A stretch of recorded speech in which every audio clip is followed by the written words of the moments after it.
Alright guys, so here we go. I'm going to go ahead and try to place that turbo the way it's supposed to go. So I got you guys up there. I'm down here.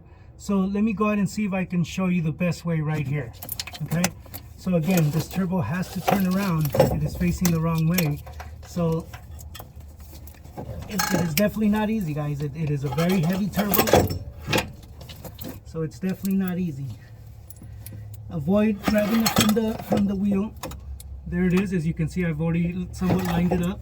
Gotta remember, there's a seal that goes right here, a gasket that goes right there. Let me grab that gasket.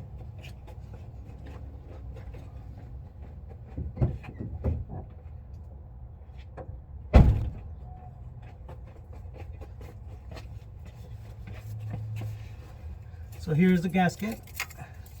Just make sure you put it on before you go any further, and you're gonna end up having an exhaust leak. These things are very touchy with exhaust leaks, so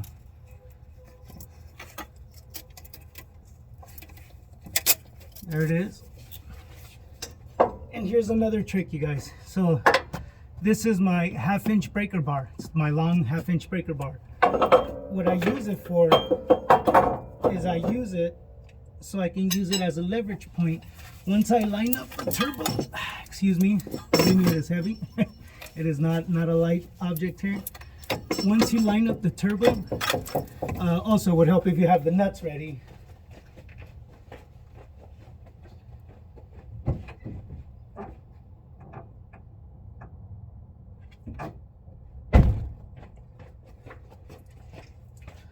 Sorry about that, that was sloppy. I totally forgot the nuts for the flange there.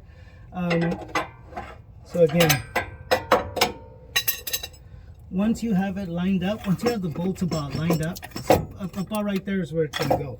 So what I like to do is stick this 1/2-inch drive underneath the turbo. It's not as easy as it sounds, believe me. So there it is. It's kind of there. See this? Again, not easy. Not easy, guys. This thing is super heavy. Well, at least when you're in this angle, it feels super heavy. All right, there it is.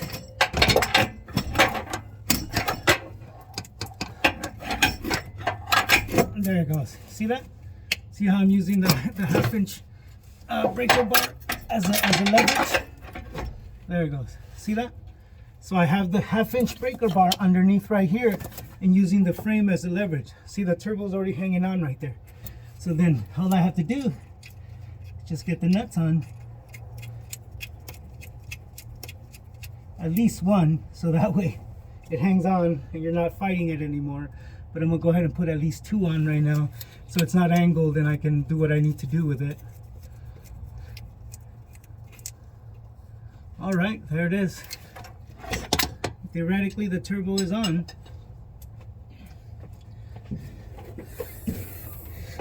There it is. So the turbo is on right there.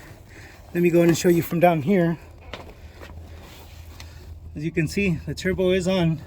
I have 2 nuts up there at the flange holding on to it, and then I got to start putting together down here where the oil return line is at. As you can see, the oil return line is right there, and so is the coolant hose over there. But first, we're going to tighten these up here. Let me get you sit up, and I'll show you how to do that.